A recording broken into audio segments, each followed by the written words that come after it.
The cathedral bells had stopped ringing 3 minutes ago, but Seren Ashford could still feel them in her chest, a hollow resonance that matched the emptiness she carried everywhere these days.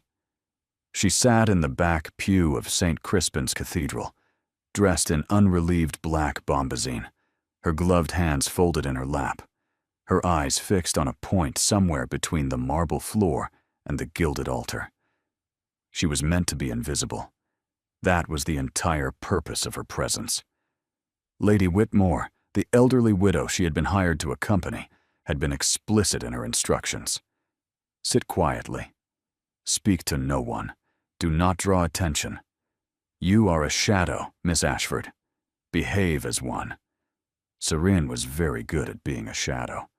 6 months of poverty had taught her that skill with brutal efficiency. The cathedral was filled with the cream of society.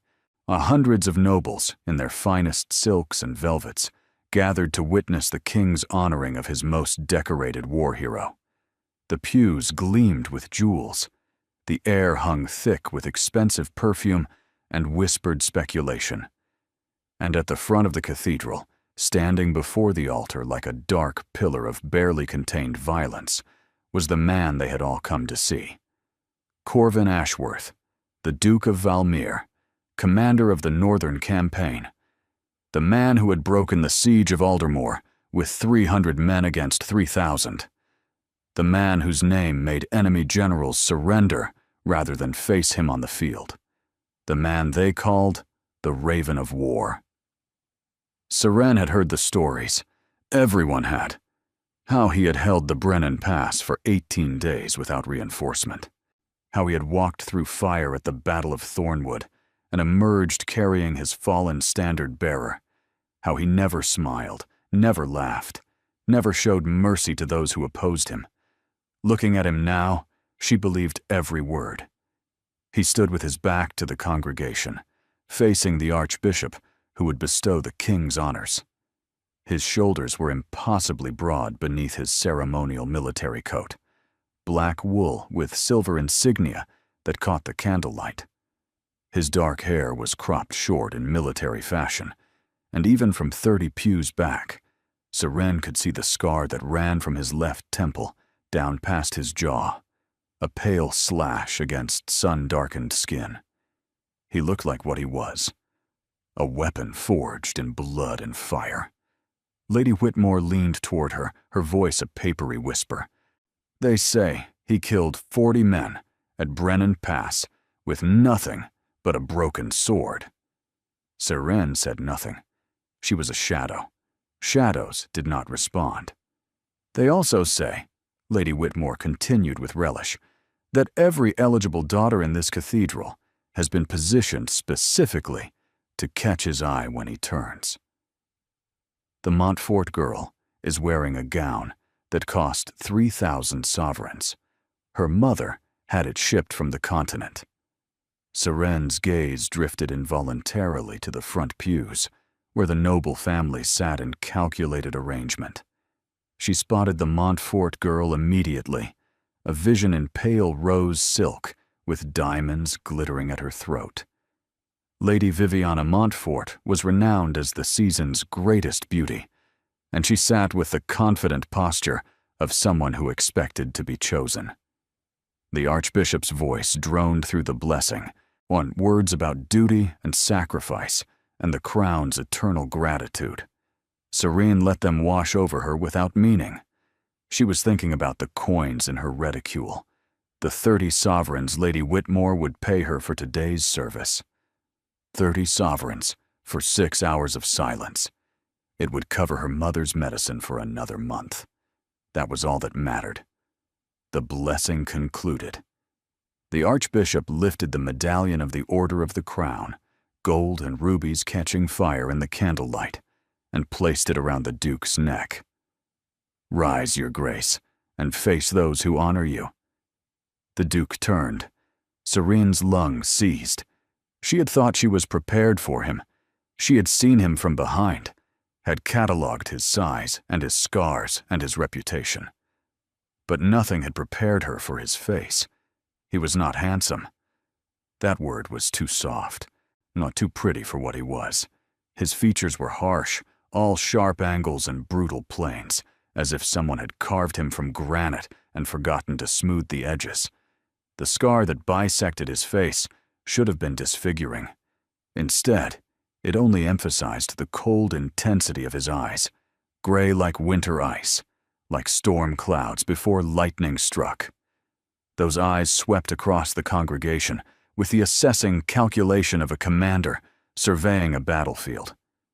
Seren watched him catalogue and dismiss the nobles in the front pews, watched his gaze pass over Lady Viviana Montfort without even a flicker of interest, and watched his expression remain as cold and empty as a frozen lake. And then those eyes reached the back of the cathedral and stopped. On her. Seren felt the impact of his attention like a physical blow. Her pulse stuttered. Her skin flushed hot beneath her mourning blacks. Every instinct screamed at her to look away, to remember her place, to be the shadow she was meant to be. She could not move. The Duke's storm-gray gaze held hers across 30 pews and 300 nobles, and something flickered in their depths. Not warmth, not interest as she understood it. Something more dangerous. Recognition, perhaps. Or calculation. The moment stretched like honey pulled from a spoon. Lady Whitmore pinched her arm, sharp and vicious. "What are you doing?" she hissed. "Lower your eyes this instant. You forget yourself." The pain broke the spell. Seren dropped her gaze to her lap, her cheeks burning, her blood rushing. What had just happened? Why had he looked at her? She was nobody. Less than nobody. A paid companion in borrowed mourning clothes, and invisible by design and circumstance. The Archbishop was speaking again, something about a reception to follow in the cathedral's great hall. The congregation began to stir, preparing for the carefully orchestrated social theater that would come next, where every family with an eligible daughter would maneuver for position near the Duke. "We will leave immediately," Lady Whitmore announced, gathering her things with sharp, agitated movements. "I have no desire to participate in this vulgar display. Come, Miss Ashford." Seren rose obediently, grateful for the escape. Whatever that moment had been, whatever had passed between her and the Duke of Valmere, it was over now. She would collect her 30 sovereigns and disappear back into the gray anonymity of her life, showing the Raven of War would choose some glittering diamond of a noblewoman to be his duchess. That was how these stories went. That was how the world worked. They had almost reached the side door, almost achieved escape, when a voice cut through the murmur of the crowd like a blade through silk. "Stop." It was not loud. It did not need to be. The single word carried the absolute authority of a man accustomed to being obeyed without question, a man who had commanded armies and broken sieges and walked through fire. The entire cathedral fell silent. Seren's feet stopped moving before her mind could process the command. Beside her, Lady Whitmore made a strangled sound of confusion. Footsteps echoed on marble, measured, deliberate, coming closer. "Turn around." Seren turned. The Duke of Valmere stood 3 feet away from her, and close enough that she could see the individual threads of silver in his coat, close enough that she could smell smoke and leather and something darker underneath. His winter-cold stare burned into hers with an intensity that made her knees weak. Behind him, the entire congregation watched with undisguised shock. Lady Viviana Montfort's face had gone white as chalk. The Archbishop clutched his ceremonial staff as if bracing for an earthquake. "Your name," the Duke said. Not a question. A command. "Seren." Her voice came out barely above a whisper. She cleared her throat, forced strength into her words. "Seren Ashford, Your Grace." Ashford. He repeated the name as if tasting it. "You are not nobility." "No, Your Grace." "You are wearing mourning clothes. but they do not fit properly. They are borrowed, and you are here in service to someone. It was not a question, so Seren did not answer. Her chest tightened so hard she was certain he could hear it. She is my companion for the day. Lady Whitmore found her voice, querulous with fear and indignation. A hired girl, nobody of consequence. I apologize if she has given offense. Your Grace, I will dismiss her immediately and you will be silent. Lady Whitmore's mouth snapped shut. The Duke had not looked away from Seren, had not blinked. His focus was absolute, suffocating, and impossible to escape. You did not lower your eyes, he said quietly. Everyone else in this cathedral looked away from me. Even the men who fought beside me. Even the nobles who outrank me in everything but title. They all looked away. He stepped closer, and Seren stopped breathing. But not you. A hired companion in borrowed mourning clothes. You met my gaze and held it. I meant no disrespect, Your Grace. I know. That is what makes it interesting. He reached into his coat and withdrew something. A small silver token etched with a raven in flight. He took her hand, ungloved and improper, and pressed the token into her palm. His fingers were warm and rough with calluses, the hands of a soldier rather than a gentleman. The reception begins in 1 hour, he said. You will attend. Present this token at the door. Someone will escort you to me. Seren stared at the silver raven in her hand, then back at the scarred face of the most feared man in the kingdom. Your Grace, I cannot. I am not dressed for a reception. I am not 1 hour, Miss Ashford. He turned and walked away, leaving devastation in his wake. The whispers erupted like wildfire. Ladies clutched their pearls. Gentlemen exchanged bewildered glances. Lady Viviana Montfort looked as if she might faint or commit murder, possibly both. Lady Whitmore seized Seren's arm with bruising force. "What have you done?" she hissed. "What did you do to catch his attention? This is a disaster, a catastrophe. I hired you to be invisible."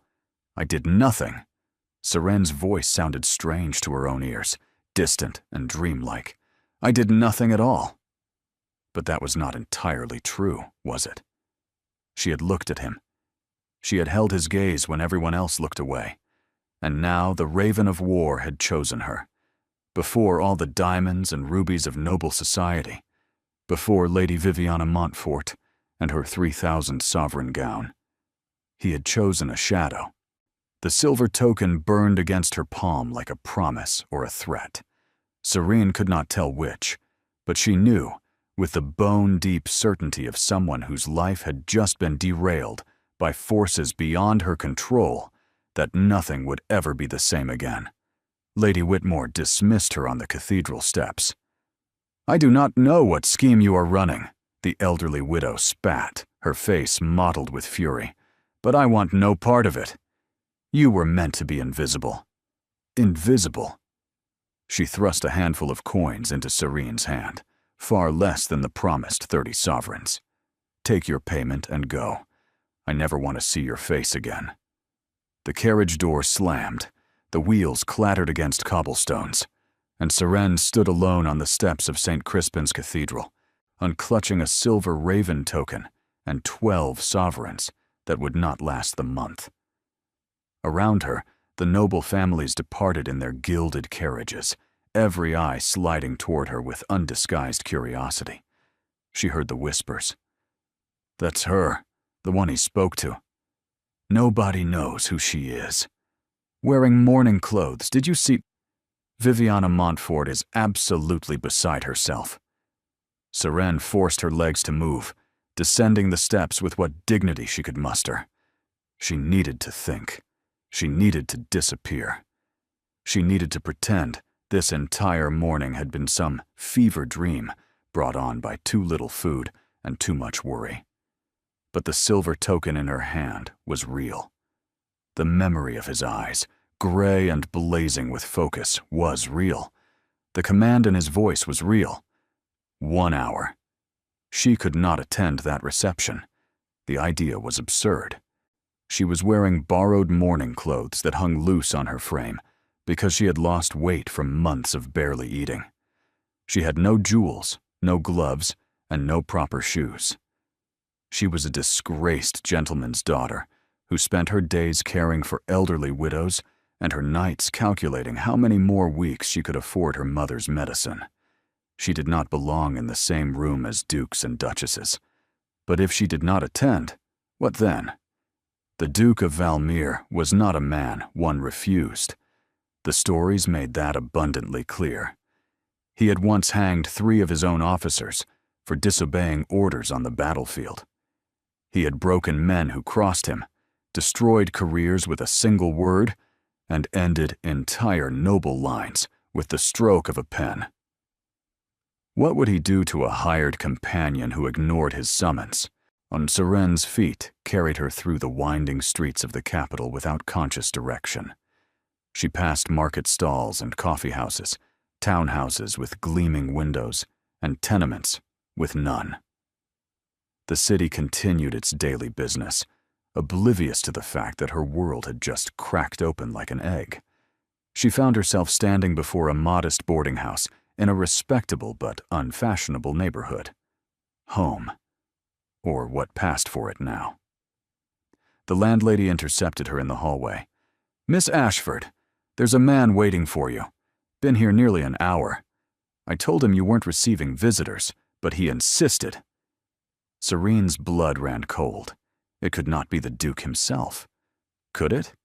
"He's in the parlor," the landlady continued. "Very well dressed. Gave me a sovereign just to wait." Not the Duke, then. A sovereign was nothing to a man of his wealth, but it was the gesture of someone trying to impress, someone without unlimited resources. Serene climbed the stairs to the small parlor that served the boarding house's residents, her pulse racing with each step. She pushed open the door. The man who rose to greet her was perhaps 30, with the kind of handsomely forgettable face that could blend into any crowd. His clothes were expensive, but not ostentatious, the mark of a man who wanted to appear wealthy without attracting too much attention. He smiled, and the expression did not reach his eyes. "Miss Ashford, at last. I'm Crispin Hawthorne, solicitor and occasional man of business." He bowed with practiced elegance. "I represent certain interests that would very much like to speak with you." "I don't know what you're talking about." "No? Then perhaps you can explain why the Duke of Valmere just chose you before every eligible woman in the kingdom." He gestured to the worn settee. "Please, sit. We have much to discuss, and very little time." Serene remained standing. "How do you know what happened at the cathedral?" "Miss Ashford, everyone in the city will know within the hour. The Duke of Valmere, the most eligible bachelor in the realm, a man who has refused every marriage proposal for 15 years, publicly summons a mysterious woman in mourning clothes to his reception."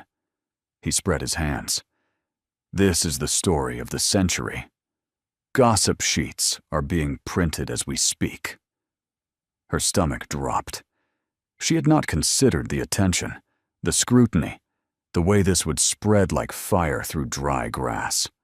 "I came here," Crispin Hawthorne continued, "on behalf of someone who anticipated this moment. Someone who arranged for you to be in that cathedral today."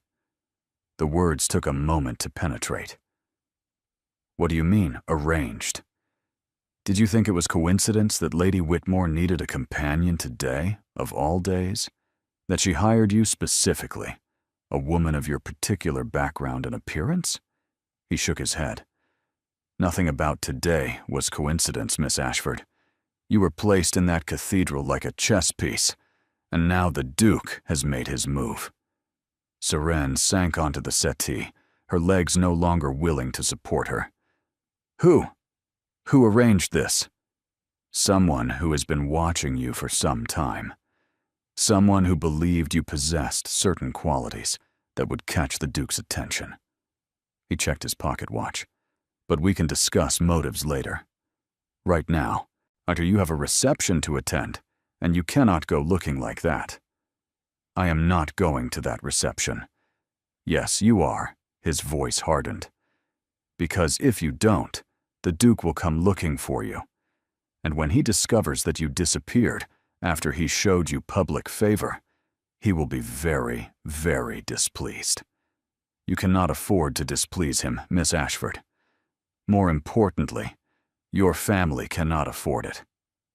The threat was subtle, but unmistakable. Seren's hands clenched in her lap. What do you know about my family? I know your father died 3 years ago, leaving debts that consumed everything. I know your mother is ill and requires expensive medicine. I know your brother Merrick has fallen in with gambling debts he cannot pay, owed to men who do not accept excuses. He smiled that empty smile. Now, I know you are exactly as desperate as you appear. Who are you working for? Someone who wants to help you. Someone who has already arranged for your mother's medicine to be delivered this morning, paid in full for 6 months. Consider it a gesture of good faith. He stood, brushing invisible lint from his coat. There is a carriage waiting outside. Inside, you will find a suitable gown, gloves, and shoes. You have 45 minutes to make yourself presentable. I suggest you hurry. He walked to the door, then paused. One more thing, Miss Ashford. You may be wondering why any of this is happening, why the Duke chose you, why someone went to such lengths to place you in his path. The answers will come, I promise. But for now, all you need to know is this. You have been given an opportunity that will never come again. Take it. The door closed behind him. Seren sat in the silent parlor, her mind reeling. This morning, she had been a hired companion, invisible and forgettable. Now she was trapped in a web she could not see, manipulated by forces she did not understand, summoned by a man whose very name made generals tremble. And somewhere, someone had paid for her mother's medicine. She looked at the silver raven in her hand, then at the window, where a black carriage waited on the street below. She had no choices left. Perhaps she never had. With shaking hands, Seren rose and went to meet her fate. The gown was midnight blue, so dark it appeared black, until light caught the fabric and revealed its true color. It fit her perfectly, as if it had been made for her measurements, and Seren tried not to think about what that meant, and about how long someone had been watching her, planning this moment. The carriage delivered her to the cathedral's great hall, with 5 minutes to spare. She presented the silver raven token to the footman at the door, who examined it with wide eyes before bowing deeply and summoning an attendant. This way, miss. His Grace is expecting you. The great hall was vast, a soaring space of marble columns and crystal chandeliers, filled with the most powerful nobles in the kingdom. They parted before her like water before a ship's prow, and Serene felt every eye tracking her progress across the gleaming floor. She heard the whispers follow her like a shadow. There she is, transformed completely. Who dressed her? That gown must have cost. Viviana Montfort has been crying in the powder room. At the far end of the hall, beneath a towering window that flooded him with golden afternoon light, stood the Duke of Valmere. He was surrounded by military men and noble lords, but as Seren approached, they melted away like snow before flame, leaving him alone. He watched her cross the distance between them with that piercing stare, and Seren forced herself to hold his gaze just as she had in the cathedral. If that was what had caught his attention, she would not show weakness now. Miss Ashford. His voice was low, pitched for her ears alone. You came. You did not give me a choice, Your Grace. A crack appeared in his stern mask. Not quite a smile. No, I did not. He offered his arm. Walk with me. She placed her hand on his sleeve, feeling the iron tension in his muscles. He guided her through a set of doors onto a private terrace, away from the watching crowd. The city spread out below them, a tapestry of rooftops and spires beneath a late afternoon sky. "You have questions," he said. "Many, Your Grace. Ask them." Seren turned to face him, acutely aware that they were alone, that he was close enough to touch, that his presence seemed to fill all available space. "Why me? You could have any woman in that cathedral, any woman in the kingdom. Why choose someone you know nothing about?" "I know more than you think." He leaned against the terrace railing, and the casual posture did nothing to diminish his intensity. "I know you are Seren Ashford, daughter of the late Thaddeus Ashford, a merchant who made and lost a fortune in textiles. I know your mother is Marjorie Ashford, currently ill with a wasting sickness. Or I know your brother Merrick owes 400 sovereigns to the Harrow Street gambling syndicate, who will break his legs within the fortnight if the debt goes unpaid." The blood drained from Serene's face. "How do you know all that?" "I had you investigated the moment I left the cathedral. That was less than 2 hours ago. I have efficient people." He studied her with unnerving focus. "You interest me, Miss Ashford. Do you know how rare that is? I have spent 15 years being paraded before every eligible woman in society. They blur together after a time. Pretty faces, empty heads, grasping fingers reaching for a title. But you," he stepped closer. "You sat in the back of that cathedral in borrowed mourning clothes, and you looked at me like I was a man, not a title, not a prize.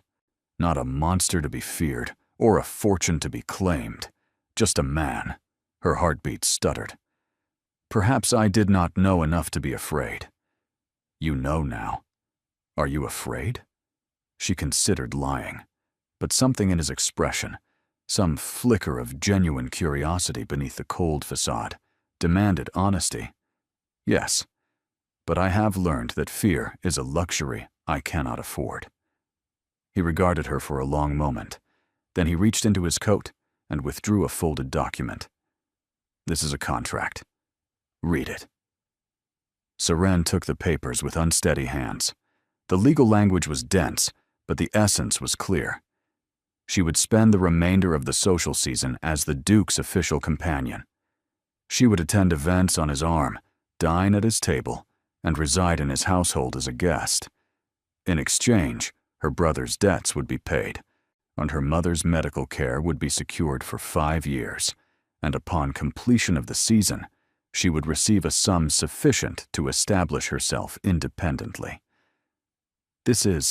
She struggled for words. "This is extraordinarily generous, Your Grace. It is a business arrangement, nothing more. What do you want in return? Truly?" His jaw tightened. "I want you to be seen with me. I want society to believe I am considering you for marriage. I want every matchmaking mother in the kingdom to abandon their schemes, because I have apparently made a choice. Apparently. This arrangement ends with the season. We will part ways with mutual courtesy. You will tell anyone who asks that we discovered we did not suit, that the Duke of Valmir remains unattainable." He paused. "I have no interest in marriage, Miss Ashford. I have no interest in companionship of any kind. I require a shield, not a wife. Do you understand?" Serene looked at the contract in her hands, at the sums that would save her family, at the opportunity that would never come again. She thought of Crispin Hawthorne's words. Someone had arranged this. Someone had placed her in that cathedral like a chess piece. But did the chess piece's motivations matter if the outcome saved those she loved? "If I agree," she said slowly, "I have conditions." His eyebrow rose. "You are negotiating with me. You need me, Your Grace. That gives me leverage." For a moment, she thought she had miscalculated.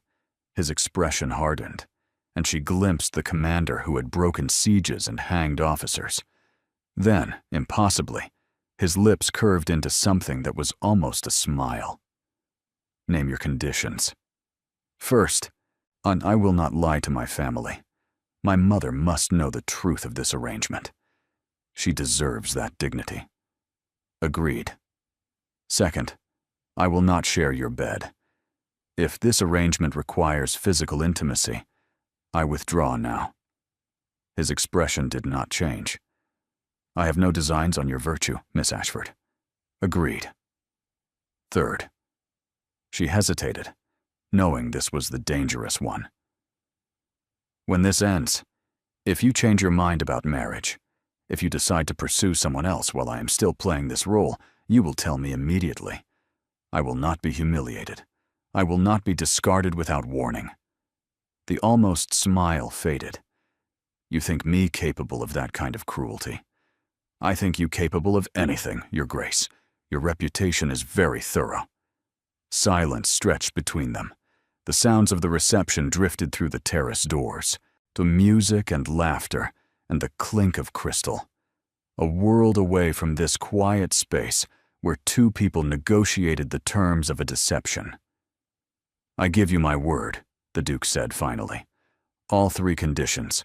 You will have them in writing before the night ends." Serene extended her hand. "Then, we have an arrangement." He took it, and his grip was firm and warm, just as it had been in the cathedral.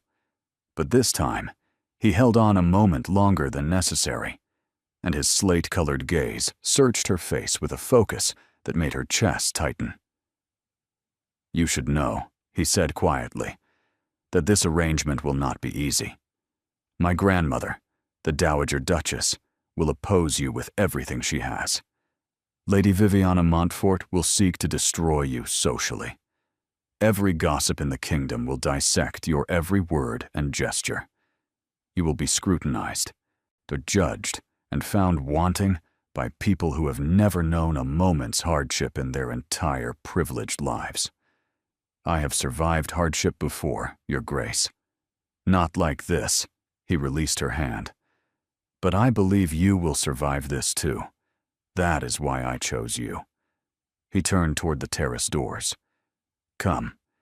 It is time to show society that the Raven of War has made his selection." He offered his arm, and Serene took it, steeling herself for what came next. As they stepped back into the great hall, the crowd fell silent. Every face turned toward them. Every eye tracked their progress.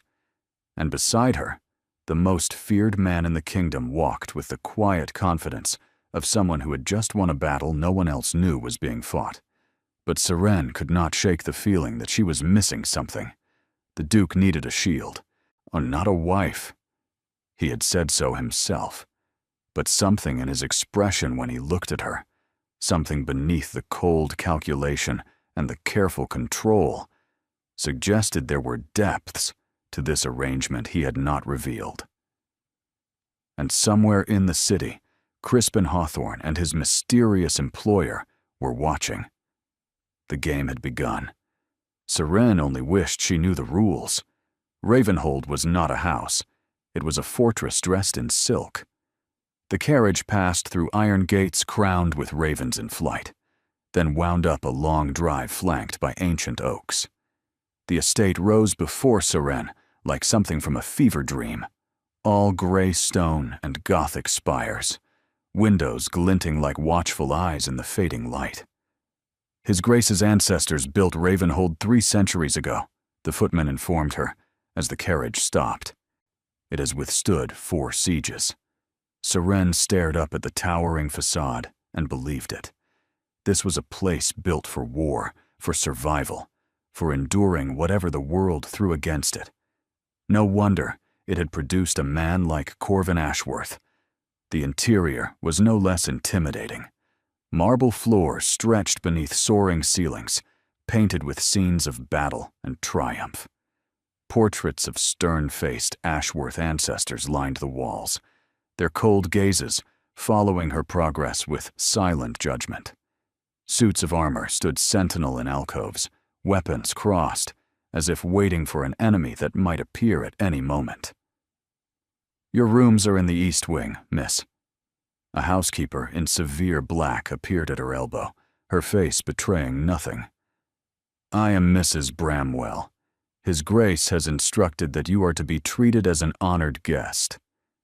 Thank you, Mrs. Bramwell. Your lady's maid will attend you shortly. Dinner is served at 8. His Grace dines privately when he has no guests, but tonight he has requested your presence. Seren's stomach tightened. I see. The East Wing was a world away from the boarding house room she had called home. Her suite consisted of a sitting room, a bedroom, and a private dressing room, all decorated in shades of deep blue and silver that reminded her of the gown she now wore. Fresh flowers stood on every surface. A fire crackled in the hearth. The bed was large enough for 4 people and draped in silk that probably cost more than her father had earned in a year. She stood in the center of the bedroom, turning slowly, trying to reconcile this reality with the life she had lived just hours ago. A knock at the door interrupted her thoughts. Miss Ashford. No, I'm Tansy. I've been assigned as your lady's maid. The girl who entered was perhaps 17, with bright red hair pinned beneath a cap and a scattering of freckles across her nose. Her smile was genuine, warm, utterly out of place in this cold stone fortress. I've drawn a bath for you, miss, and laid out a gown for dinner. His Grace sent word that Madame Fournier will attend you tomorrow for a full wardrobe fitting. She paused, eyes sparkling. The entire household is talking about you. They say you're the first person to hold His Grace's attention in 15 years. People exaggerate. Do they? Tansy began helping her out of the midnight gown. His Grace hasn't dined with anyone privately since he returned from the war. Not once. Even his grandmother takes her meals separately because he refuses company. Seren absorbed this information in silence. She had assumed her presence at dinner was simply part of the arrangement, a practical matter of maintaining appearances. But if the Duke truly avoided all private company, why had he requested hers? The bath was heaven, scented with lavender, and something she could not identify, something that eased the tension from her muscles and quieted the chaos in her mind. Tansy chattered pleasantly about the household, the staff, the schedule of a noble residence, and Serene let the words wash over her without truly listening. She was thinking about the contract she had signed, about the mysterious Crispin Hawthorne and his unnamed employer, about the way the Duke had looked at her in the cathedral, as if she were a puzzle he intended to solve. The dinner gown was a deep burgundy velvet that made her dark hair gleam and her pale skin glow. Simple pearls at her throat. Minimal adornment. Elegant, but not ostentatious. His Grace prefers simplicity, Tansy explained. He finds excessive ornamentation tedious. You know a great deal about his preferences. Everyone does, miss. He's not complicated. He simply wants what he wants and has no patience for anything else. A footman escorted her to a small dining room, not the grand hall she had expected, but an intimate space with a single round table set for 2. Candles provided the only light, casting warm shadows across wood-paneled walls lined with maps and military charts. The Duke rose when she entered. He had changed from his ceremonial uniform into simpler attire, a dark coat and waistcoat that somehow made him look larger, more dangerous, and more real. Miss Ashford. He pulled out her chair himself, dismissing the footman with a gesture. I trust your rooms are satisfactory. More than satisfactory, Your Grace. Good. He took his own seat across from her. I apologize for the informality. I find large dining rooms oppressive. Seren studied him in the candlelight, noting the tension in his shoulders, the way his eyes constantly scanned the room, the slight positioning of his chair that gave him a clear view of both doors. The habits of a soldier, she realized. Even here, in his own home, he was prepared for attack. You don't enjoy peace, she said quietly. His gaze sharpened. What makes you say that? You sit like a man expecting battle. You watch the doors. You have not fully relaxed since I entered. She held his eyes. The war ended 3 years ago, Your Grace, but you have not stopped fighting. Silence stretched between them. Seren wondered if she had overstepped, if she had finally pushed the Raven of War too far. Then his features softened almost imperceptibly. Not warmth, exactly, but recognition. You see too much, Miss Ashford. Perhaps you let me see. The door opened before he could respond. A servant entered with the first course, and the moment shattered like glass. But as the meal progressed, as they spoke of inconsequential things, books and music and her impressions of the city, Seren could not shake the feeling that something had changed. And later that night, when she could not sleep, she found herself wandering the shadowed corridors of Ravenhold. She paused before a half-open door, drawn by the flicker of candlelight, and glimpsed the Duke standing before a wall covered entirely in names. Hundreds of names, written in neat columns, covering every inch of the surface. He stood motionless, one hand pressed flat against the wall, his head bowed. Seren retreated before he could see her, her heart heavy with the weight of what she had witnessed. She did not know whose names covered that wall, but she knew, with sudden, terrible certainty, that the Raven of War was haunted by far more than he allowed the world to see.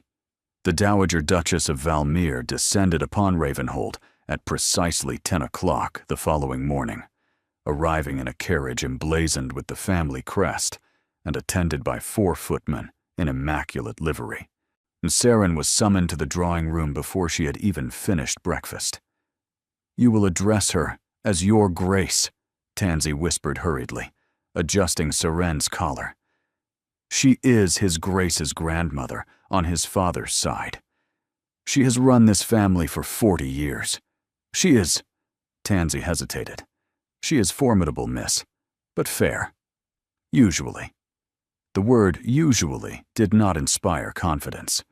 The Dowager Duchess, Lysandra Ashworth, was not what Seren expected. She had anticipated someone shriveled and ancient, a relic of a bygone era. Instead, she found a tall woman with iron-gray hair swept into an elegant arrangement, sharp blue eyes that missed nothing, and the erect posture of someone who had never once in her life been uncertain of her own worth. She wore black, as Seren had at the cathedral, but her black was silk and jet beads and a mourning brooch containing a miniature portrait. Her black was expensive. Her black was power. "So," the Dowager's voice cracked through the drawing room like a whip, "you are the creature who has turned my grandson's head." Seren curtsied deeply. "Your Grace, it is an honor. Do not waste my time with pleasantries. Sit." Seren sat. The Dowager circled her slowly, examining her from every angle as one might examine a horse at auction. Her gaze catalogued every detail: the borrowed quality of Seren's posture, the careful arrangement of her hair, the way her hands remained steady despite the scrutiny. "You are not beautiful," the Dowager pronounced. "Your features are too irregular, your coloring too pale. You are not wealthy. Your family name means nothing. You possess no connections, no lineage, and no property." She stopped directly before Seren's chair. "Tell me why my grandson chose you." "I do not know, Your Grace. Lies will not serve you here. It is not a lie. His Grace approached me at the cathedral. I did not seek his attention.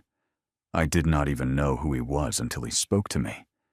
And yet, here you are, installed in Ravenhold, dining privately with the Duke, wearing gowns that cost more than your father earned in a decade." The Dowager's eyes narrowed. "Someone is playing a very deep game, Miss Ashford. The question is whether you are the player or the piece." Seren met her gaze directly. "I am a piece, Your Grace. I know that. Someone arranged for me to be in that cathedral. Someone provided my gown last night. Someone is moving events according to a plan I do not understand. Surprise flickered across the dowager's face. You admit this freely. You would discover the truth regardless. Lying would only delay the inevitable and cost me your respect. You assume I have respect to give. I assume nothing, Your Grace. I simply prefer honesty to pretense. The dowager was silent for a long moment. Then she lowered herself into the chair across from Seren, her movements deliberate and controlled. My grandson returned from the war 3 years ago. He has not been the same since. She spoke the words flatly, without emotion, but her fingers tightened on the arm of her chair. He was not always cold, Miss Ashford. As a boy, he laughed. He played. He dreamed of adventure and glory. The war gave him adventure. It gave him glory. It took everything else. Seren thought of the wall of names, the soldiers who died under his command. You know about the wall. The dowager's expression flickered with something like pain. He wrote every name himself, 437 men. He remembers each one, their faces and their families, how they died. He carries them with him always. That is an impossible weight. Yes, it is. The dowager leaned forward. I have tried for 3 years to pull him back to life. I have paraded eligible women before him.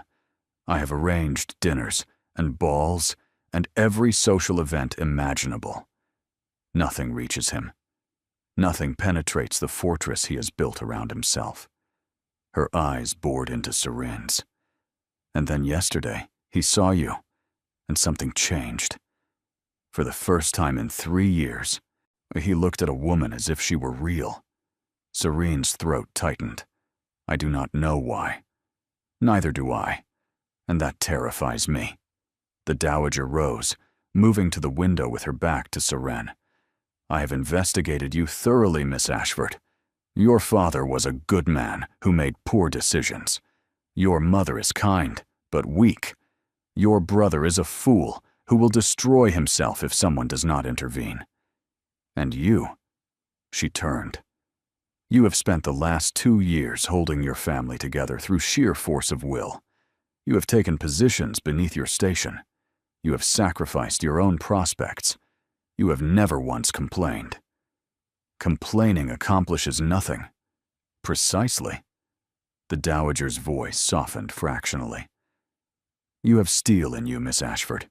Hidden beneath that demure exterior is something hard and unyielding. That is what my grandson saw. That is what caught his attention. I am not trying to catch anyone, Your Grace. I know. That is what makes you dangerous.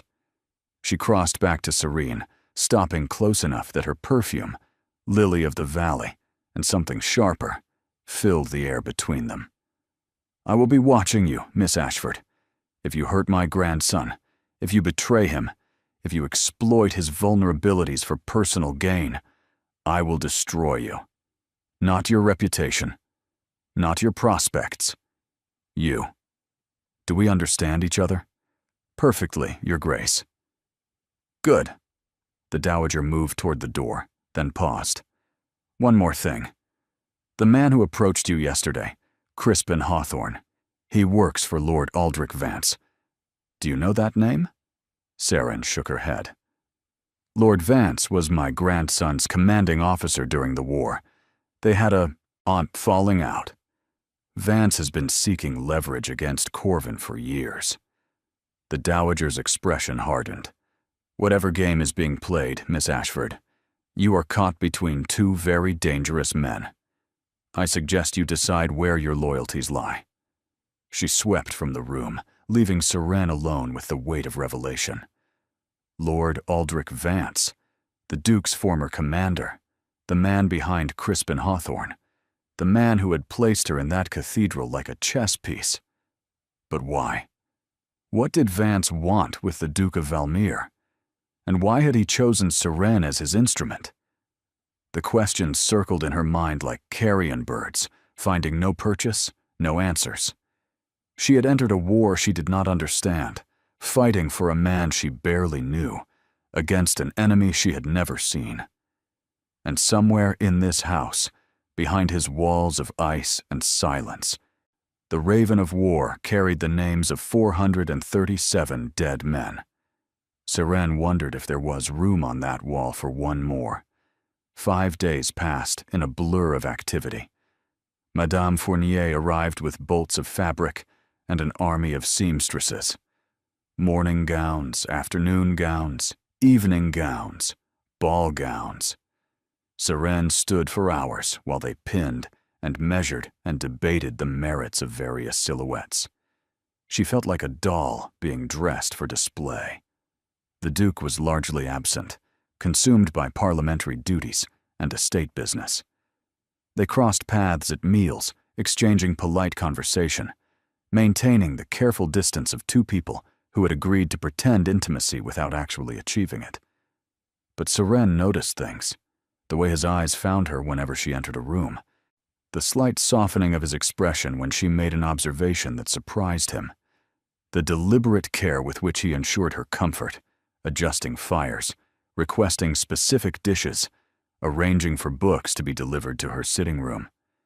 He was watching her as closely as she watched him.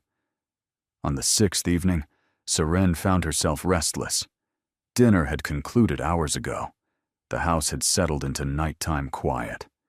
But sleep would not come, and the walls of her elegant prison felt suffocating.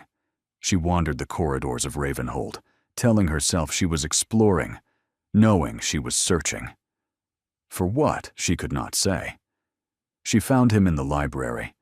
It was a vast room, 2 stories of shelves stretching toward a painted ceiling, rolling ladders providing access to the highest reaches. A fire burned low in the hearth, casting dancing shadows across leather spines and gilded letters. The Duke sat in a chair before the fire, a glass of amber liquid in his hand, his gaze fixed on nothing.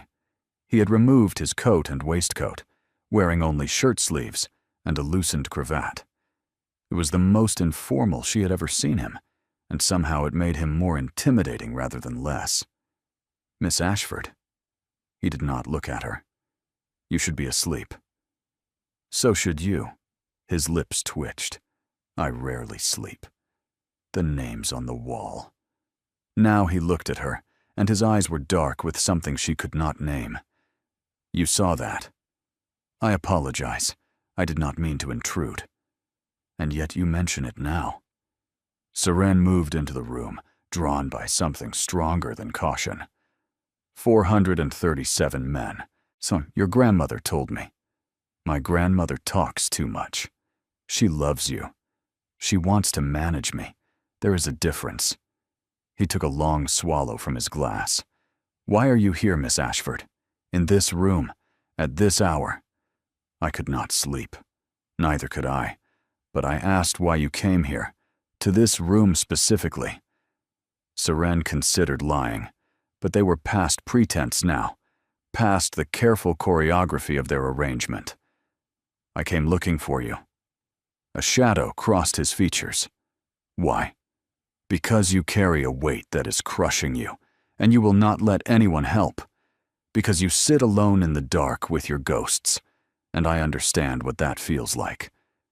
Because..." She hesitated. "Because I wanted to tell you that you do not have to carry it alone." The silence stretched between them, thick and heavy. Seren waited for him to dismiss her, to retreat behind his walls, to become the cold and distant Duke once more. Instead, he spoke. "At Brennan Pass, we held the line for 18 days. His voice was low, rough, as if the words were being dragged from somewhere deep. "We were outnumbered 10 to 1. Relief was supposed to come in 3 days. It did not. Every night I walked among my men. I knew their names, their families, their fears. I promised them we would survive." He set down his glass, his hands unsteady. "On the 15th day, we ran out of supplies. On the 16th, The enemy broke through our eastern flank.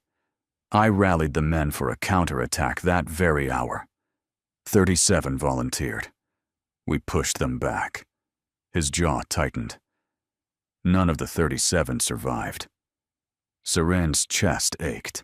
Yeah, you could not have known. I should have known. I was their commander. Their lives were my responsibility. He rose abruptly, moving to the window, his back to her. Relief came on the 19th day. By then, half my men were dead. The historians call it a victory. The king gave me medals, and I cannot close my eyes without seeing their faces. She crossed to him, stopping close enough to feel the heat radiating from his body. That is why you do not sleep. That is why I do not live. He turned to face her, and his eyes were raw, stripped of all defenses. I survived when they did not. I came home to titles and honors, and a grandmother who wants me to marry and produce heirs. As if I deserve any of it. As if I have not spent 3 years wishing I had died with them. Seren's hand rose without conscious thought, pressing flat against his chest where his heart beat beneath her palm. You did not die. That means something. Does it? It means you still have the chance to live, to honor them by living, not by burying yourself in guilt and isolation. Her voice broke slightly. They followed you because they believed in you. They would not want this for you. He stared down at her, his chest rising and falling beneath her hand, his expression shifting through emotions she could not track. Then, slowly, he reached up and covered her hand with his own. You are not what I expected, Seren Ashford. It was the first time he had used her given name. Neither are you. She managed a trembling smile. The stories made you sound like a monster, but you are just a man who has lost too much and does not know how to grieve. Is that what this is? Grief? I think so. I think you never let yourself feel it, so it turned into something else. Something that is slowly killing you. His hand tightened on hers. His eyes searched her face with a focus that made the air abandon her lungs. He leaned closer, and she could smell the whiskey on his breath, the smoke from the fire, the cedar and iron that seemed to cling to his skin. You should not be here, he murmured, alone with me, in the middle of the night. I know. I am not a good man, Seren. I have done things in war that would horrify you. I know that too. Then why do you look at me like that? Like what? Like I am worth saving. Before she could answer, the library door burst open. Your Grace. A footman stood in the doorway, breathless and pale. Forgive the intrusion. There has been an incident. Lord Vance's men have been seen near the estate boundary, and a message has arrived. He held out a sealed envelope. It is addressed to Miss Ashford. Corvin's expression transformed instantly, all warmth vanishing behind a mask of cold fury. He took the envelope, examined the seal, and then handed it to Seren. Open it. Her hands trembled as she broke the wax. Inside was a single sheet of paper with 3 words written in elegant script. The game begins. Seren looked up at Corvin, at the rage smoldering in his iron-gray gaze, and understood that whatever fragile peace they had built in this room had just shattered. Lord Vance had made his move, and she was caught directly in the crossfire. The Harrington Ball was the event of the season, and every eye in the ballroom turned when the Duke of Valmere entered with Seren Ashford on his arm. She wore a gown of deep silver silk that caught the candlelight like moonlight on water. Madame Fournier had outdone herself, creating something that was elegant without being ostentatious, striking without being vulgar. Diamonds borrowed from the Ashworth collection glittered at her throat and ears, and her dark hair was swept up to reveal the graceful line of her neck. But it was not the gown or the jewels that drew attention. It was the way the Duke looked at her. Corvin Ashworth, the Raven of War, the man who had not smiled in 3 years, walked through the Harrington ballroom with something approaching warmth in his expression. His hand rested at the small of Seren's back with a possessiveness that sent ripples of shock through the assembled nobility. "They are staring," Seren murmured. "Let them." His voice was low, meant for her ears alone. "Tonight, you are not a piece in someone else's game.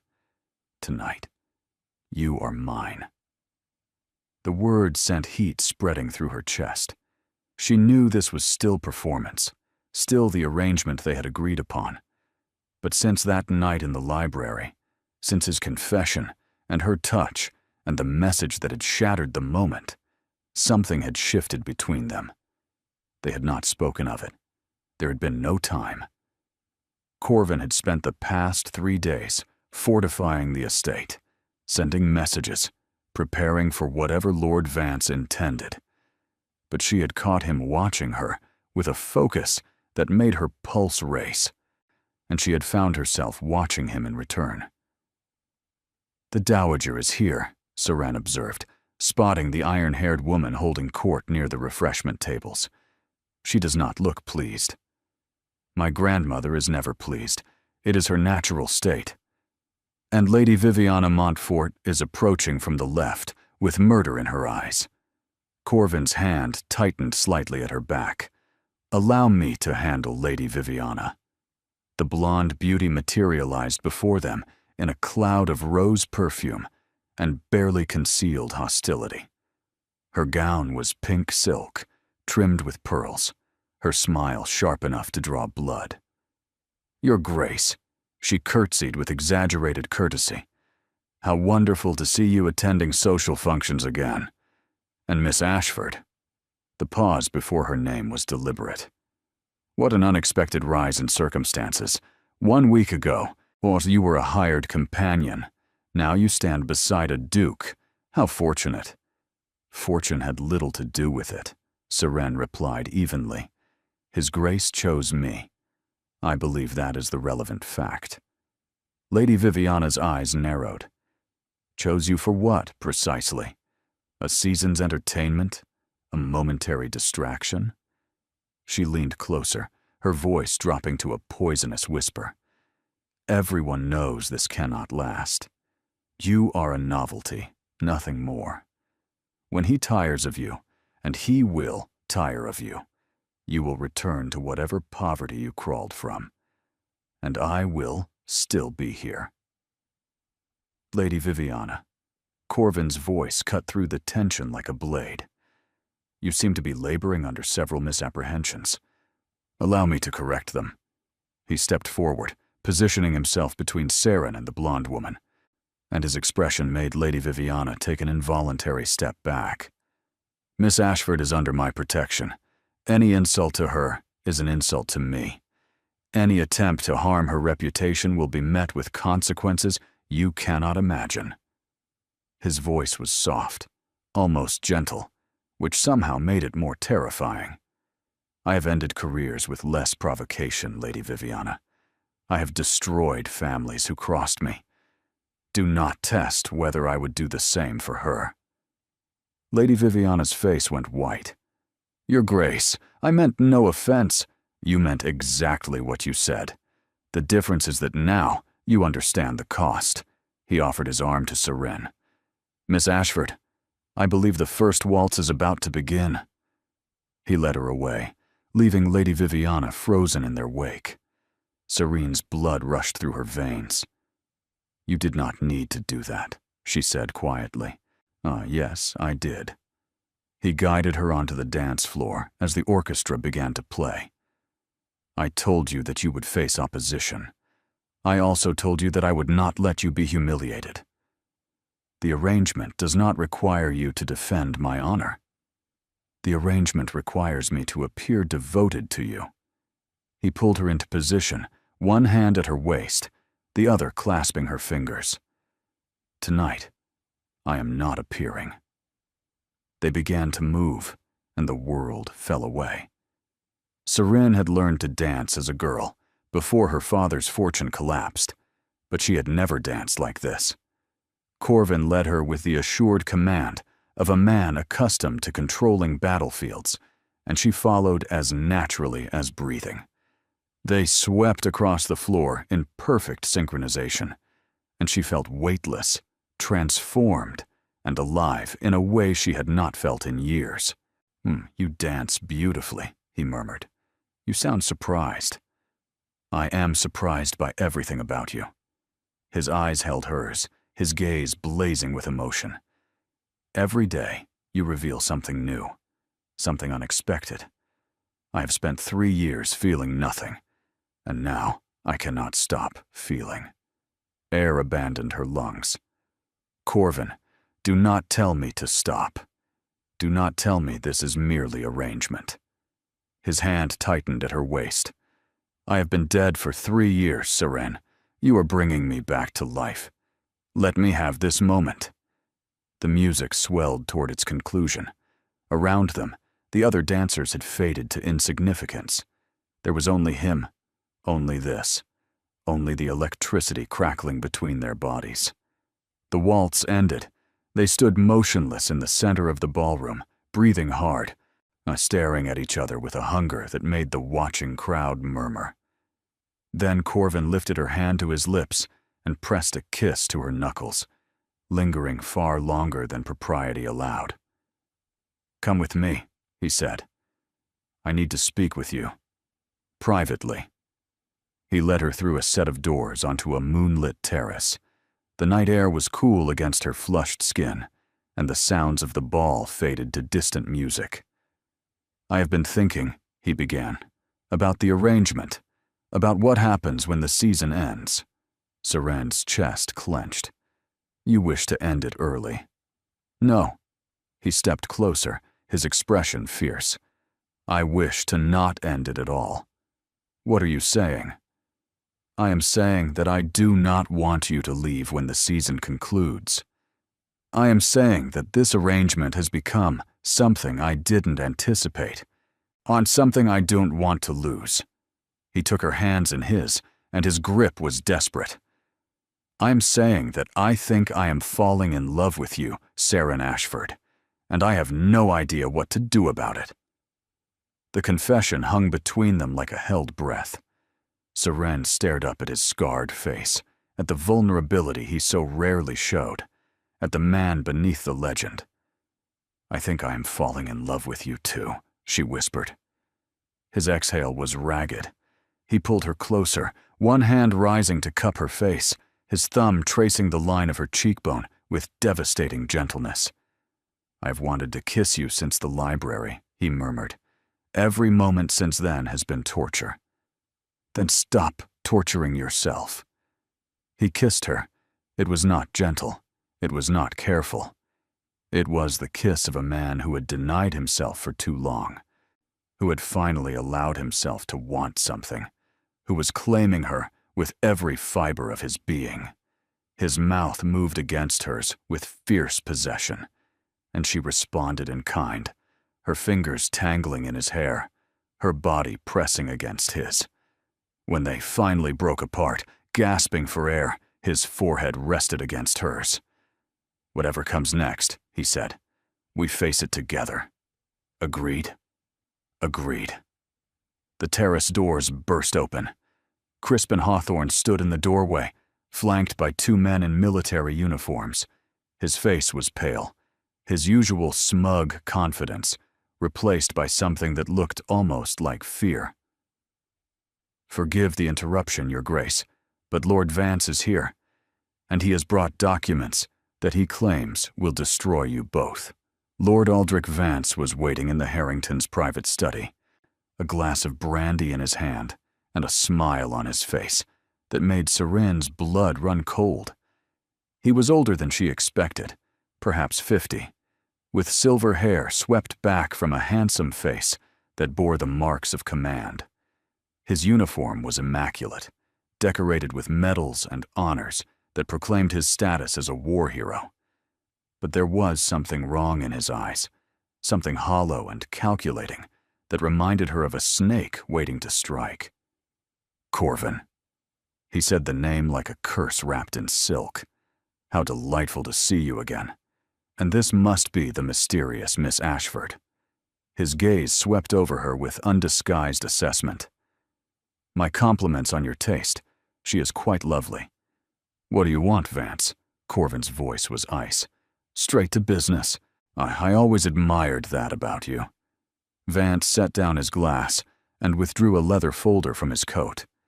I have spent 3 years gathering evidence, Corvin. 3 years compiling testimony, documents, records. Everything I need to prove what really happened at Brennan Pass. Seren felt Corvin stiffen beside her. There is nothing to prove. I held the pass. We won. You held the pass by sacrificing 37 men in a suicide attack that you knew would fail. Vance's smile widened. I have testimony from survivors who claim you deliberately sent them to their deaths. I have letters you wrote that suggest you knew relief was delayed and chose not to share that information with your troops. I have evidence that the great hero of Brennan Pass is actually a murderer who let his men die to preserve his own glory. That is a lie. Is it? The court-martial will determine that. Vance opened the folder, spreading documents across the desk. You see, Corvin, I have been waiting for this moment. Waiting for you to emerge from your self-imposed exile. Waiting for you to give me leverage. His eyes flicked to Seren. And then you chose her. A nobody with a desperate family and a mountain of secrets. The perfect weapon. Seren's stomach dropped. What do you mean? I mean, Miss Ashford, that your brother's gambling debts are owed to me. The Harrow Street Syndicate answers to me. That the medicine keeping your mother alive comes from my suppliers. That every thread of your survival is wound around my fingers. Vance's voice was silken. I arranged for you to be in that cathedral. I knew Corvin would notice you, but he has a weakness for damaged things. You used me. I positioned you. There is a difference. He turned back to Corvin. Here is what happens now. You will publicly denounce Miss Ashford as a fortune hunter. You will return to your isolation. And you will sign a document admitting to the accusations I have outlined. And if I refuse, then I destroy you both. Vance's voice hardened. Miss Ashford's family will be ruined. Her brother will lose his legs, then his life. Her mother will lose access to the medicine keeping her alive. And you, Corvin, will face a court-martial that will strip you of your titles, your lands, and your honor. Everything you have left will burn. The silence was suffocating. Seren looked at Corvin, at the rage smoldering in his eyes, at the tension in every line of his body. But he looked ready to kill Vance with his bare hands. But he did not move, because Vance was holding her family hostage, and Corvin knew it. What is the real reason? Seren asked quietly. Why do you hate him so much? Vance's smile flickered. I do not hate him. I simply cannot allow him to exist. That is not an answer. It is the only answer you will receive. He gathered the documents back into the folder. You have 24 hours, Corvin. Denounce her and sign the confession, or watch everything burn. He left, and the room seemed to exhale. Corvin stood motionless, his hands clenched at his sides, his expression a mask of controlled fury. Seren wanted to reach for him, to offer comfort, but she was frozen by the weight of what had just happened. This is my fault, she said finally. If I had not agreed to the arrangement, if I had walked away when I had the chance. Do not, his voice was sharp, do not blame yourself for his machinations. But my family, I will protect your family. I will find a way. How? He controls everything. The debts, the medicine, the evidence. Her voice cracked. He planned this perfectly, Corvin. There is no way out that does not destroy one of us. There is always a way out. Not this time. She forced herself to meet his eyes. You have to denounce me. You have to sign whatever he wants. Your honor, your legacy, everything you have left depends on it. And what about you? What about us? There is no us. The words tore from her throat like broken glass. There cannot be. That was always the truth, was it not? I am a hired companion in borrowed clothes. You are a duke. This was never meant to be real. It became real. He crossed to her, gripping her shoulders. In the library, on that terrace, when I kissed you, that was real. Real does not matter when my mother will die without her medicine, when my brother will be killed. Tears spilled down her cheeks. I cannot let my family suffer for something I want. That is not a sacrifice I can make. So you will sacrifice yourself instead, if I have to. She pulled free of his grip, stepping back. I will leave tonight. I will tell anyone who asks that I deceived you, that I was working with Vance all along, that you discovered my treachery and cast me out. Your reputation will survive. Your honor will be intact. And what about my heart? The question hung between them, raw and bleeding. You will recover, she whispered. Dukes always do. She fled before he could respond, before she could see the devastation in his eyes, before she could change her mind and doom everyone she loved.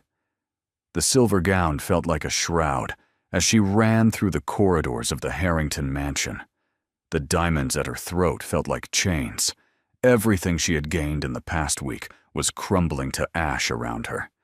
She found Tansy waiting with the carriage and gave orders for immediate departure. Not to Ravenhold, to her mother's modest home in the unfashionable district. Back to the life she had briefly escaped. As the carriage pulled away from the glittering mansion, Seren pressed her hand to the window and watched the lights fade into darkness. She had chosen her family over her heart. She told herself it was the right decision. She almost believed it. Home was smaller than she remembered.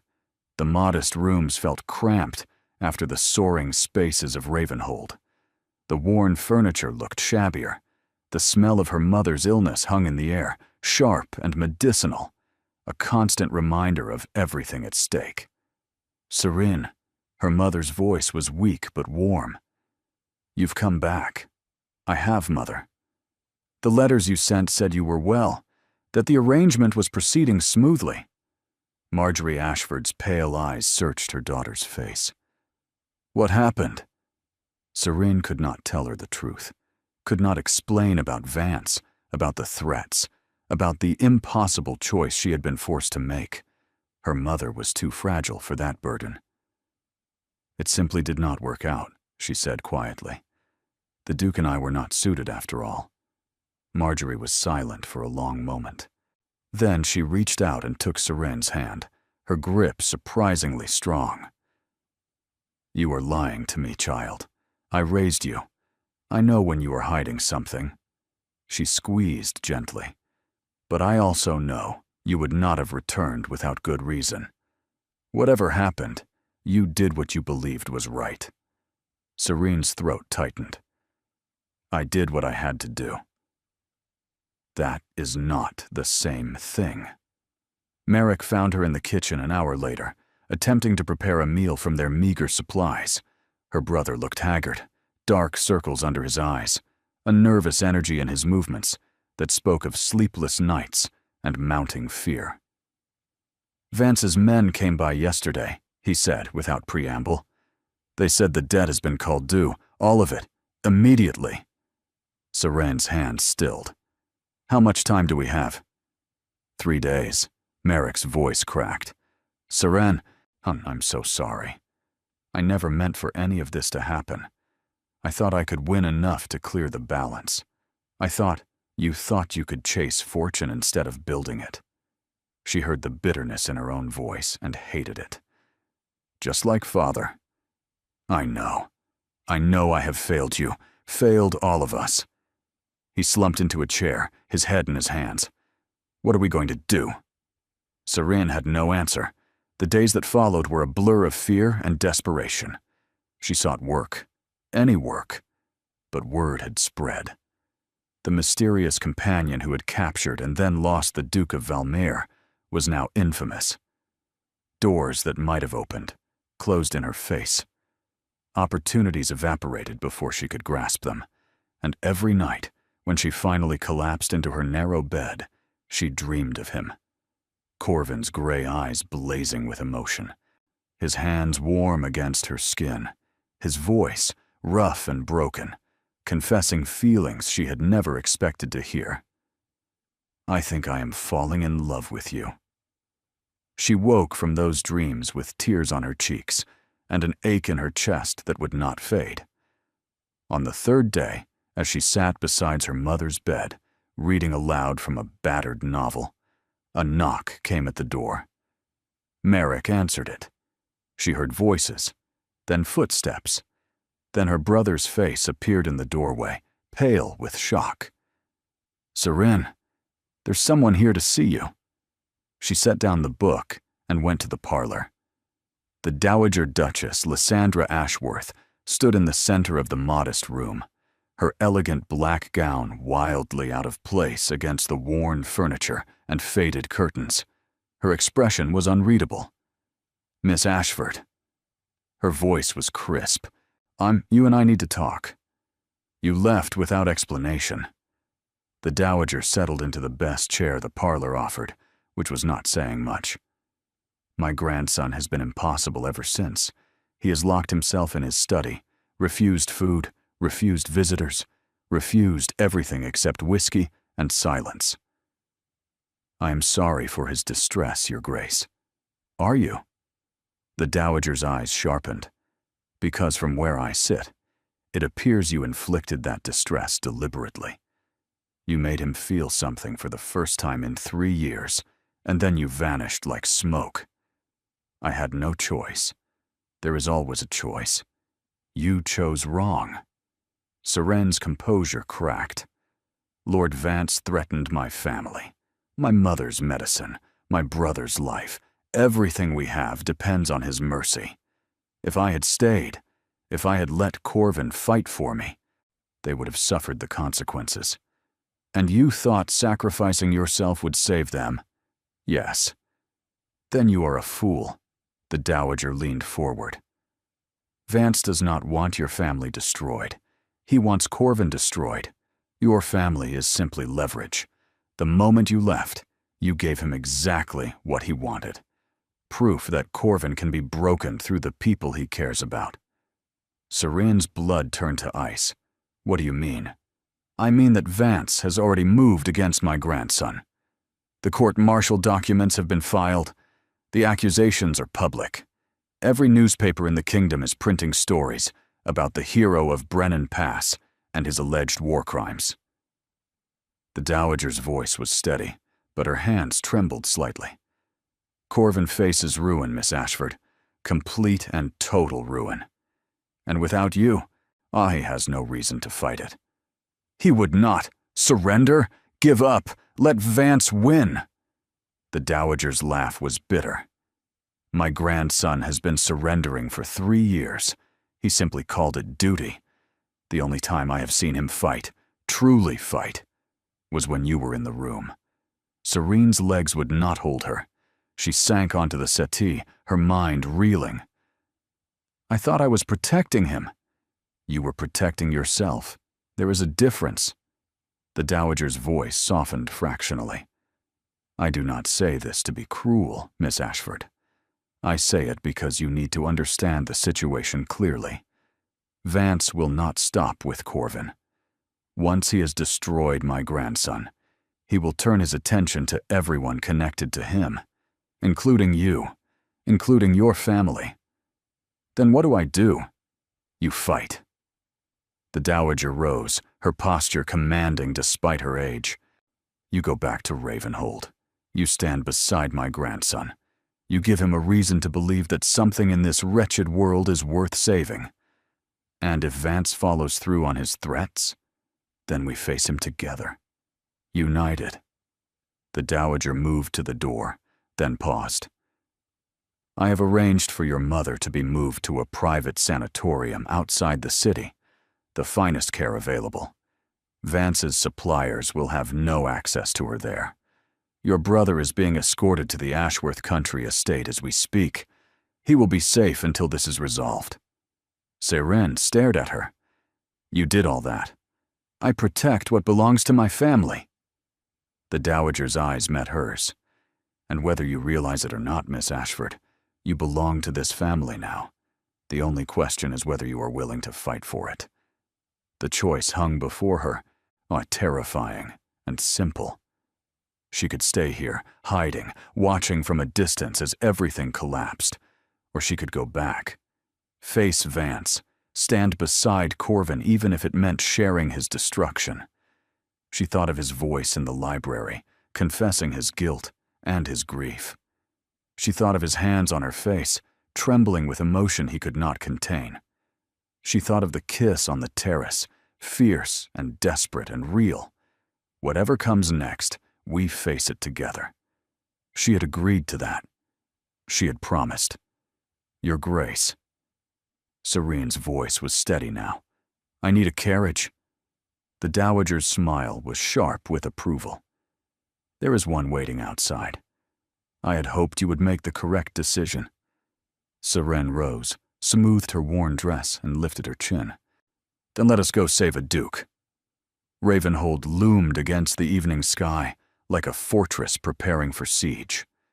Seren's carriage passed through the iron gates as the last light faded from the horizon. Torches blazed along the drive, and she could see figures moving on the battlements, not decorative figures, armed men.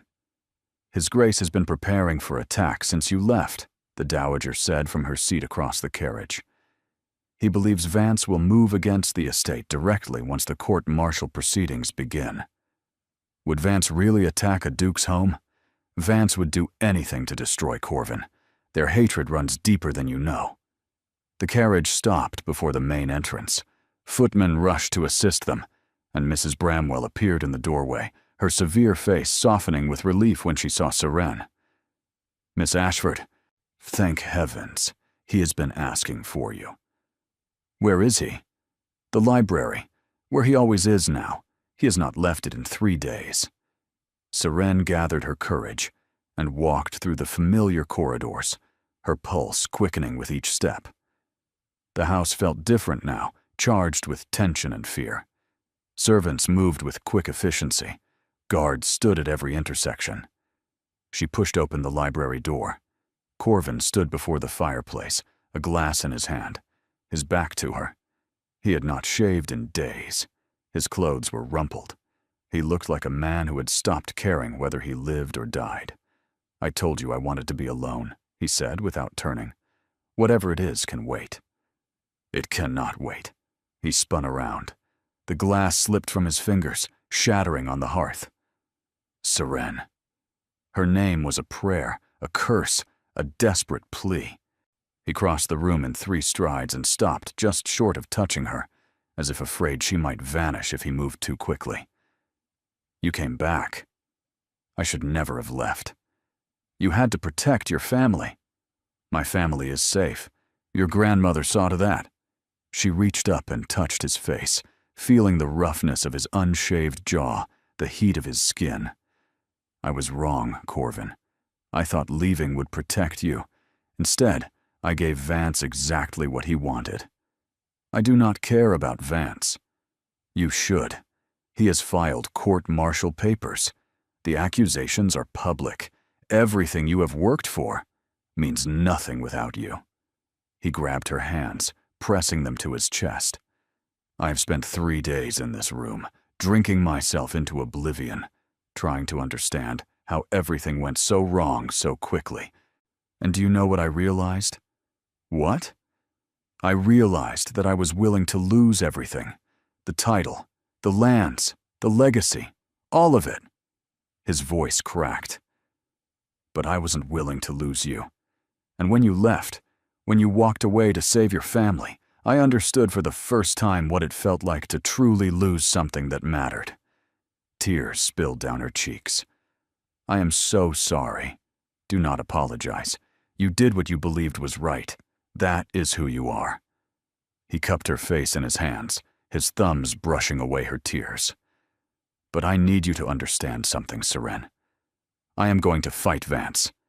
I am going to expose every lie he has told, every manipulation he has executed. And I am going to win. Not for my honor.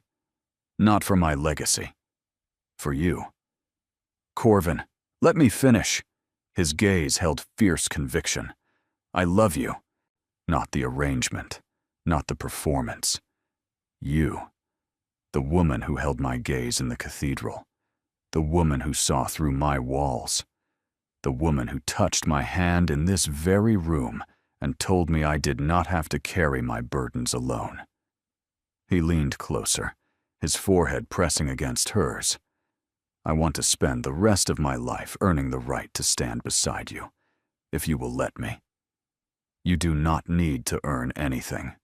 Her voice trembled. I love you too. I have loved you since the library, maybe before. I was just too afraid to admit it. Then we are both fools. Yes. But perhaps we can be fools together. He kissed her, and it was nothing like the fierce claiming on the terrace. This was tender, reverent, a promise sealed with touch, his arms wrapped around her, pulling her close, and she melted into him as if she had been waiting her whole life for this moment. When they finally broke apart, breathless and trembling, the library door opened. The Dowager entered, followed by Crispin Hawthorne. Forgive the interruption, Crispin said, his usual smugness replaced by urgency. But there have been developments. Lord Vance made a critical error. In his haste to file the court-martial papers, he included documents that prove his own complicity in the delayed relief at Brennan Pass. Corvin went still. What? He was the commanding officer who decided to hold back reinforcements. He made the call to let you suffer while he positioned himself for political advantage. Crispin spread papers across the desk. I have testimony from 3 officers who were present when Vance gave the order. I have correspondence that proves he knew relief was available and chose not to send it. You have been working against Vance this entire time, Seren said slowly. Why? Because he destroyed my family 15 years ago. I have been waiting for the opportunity to return the favor. Crispin's smile was cold. Miss Ashford, you were meant to be his weapon. Instead, you became mine.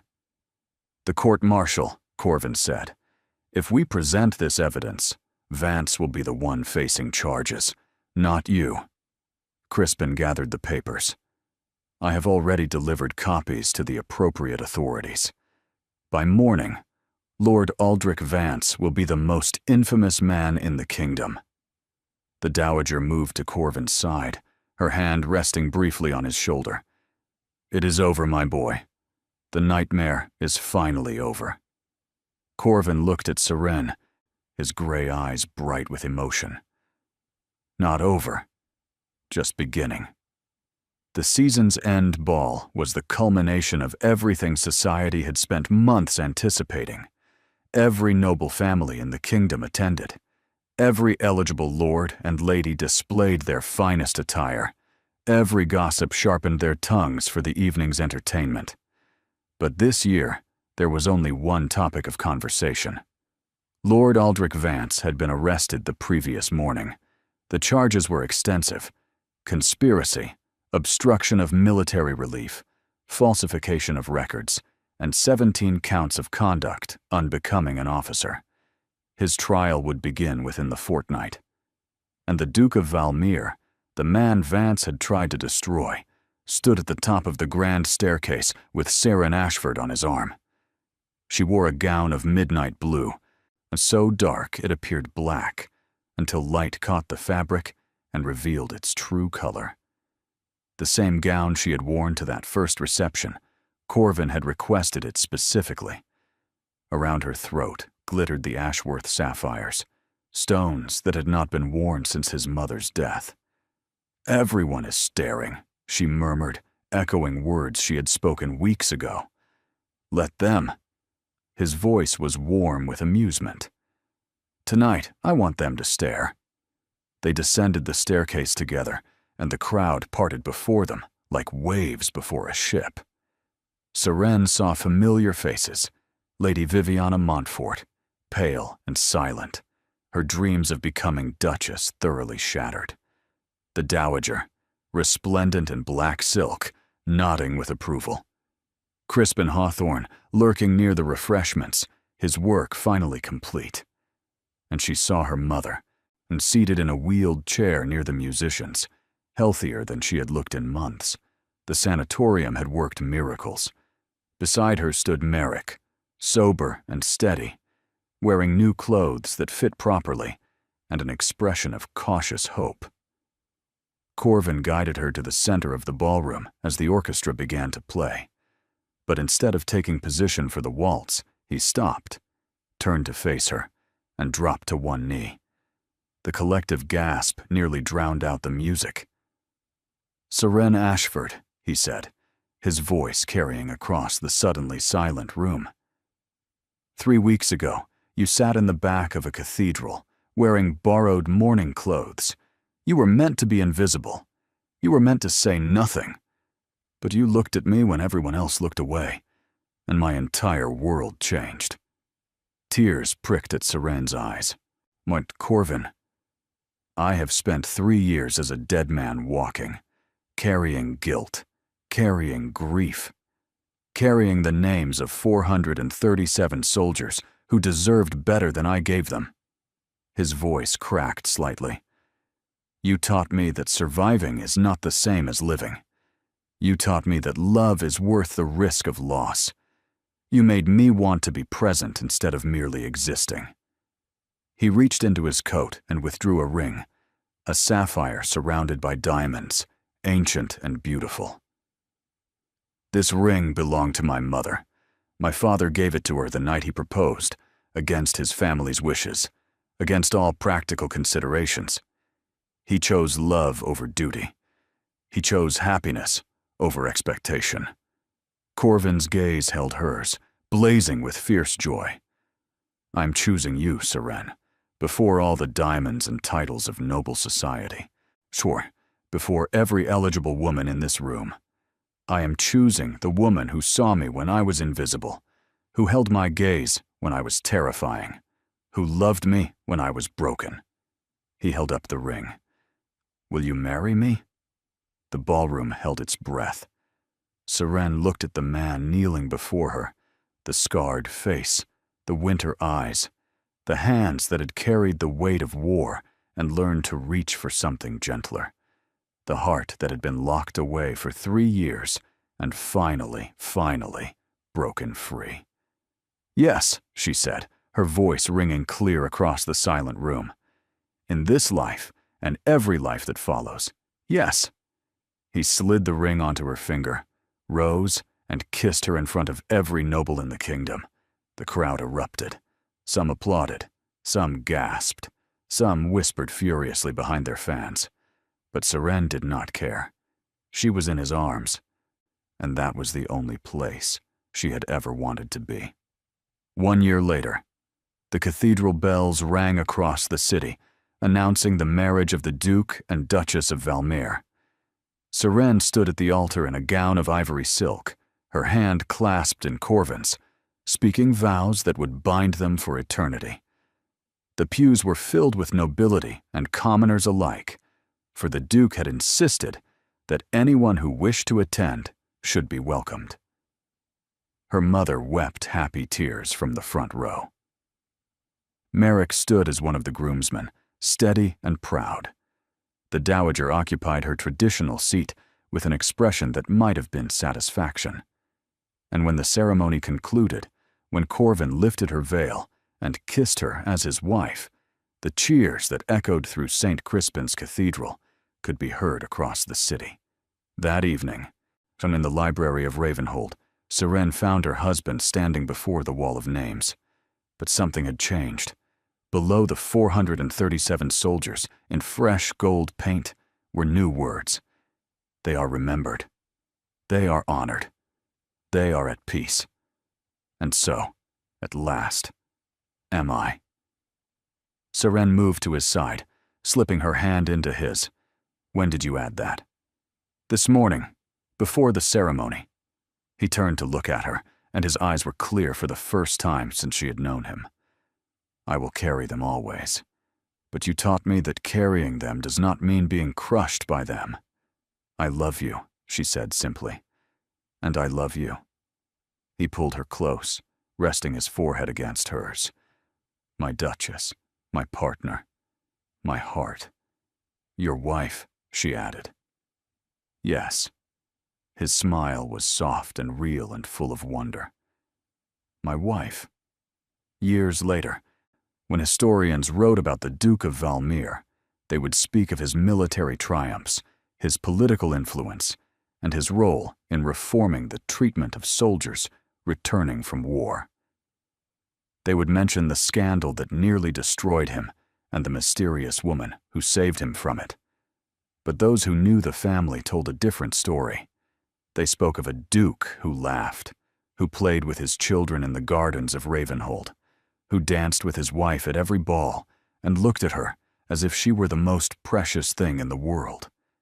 They spoke of a woman who had been invisible, who had worn borrowed mourning clothes and sat in silence, who had been chosen by the most feared man in the kingdom and transformed his life simply by loving him. And every year, on the anniversary of their meeting, the Duke and Duchess of Valmir returned to St. Crispin's Cathedral.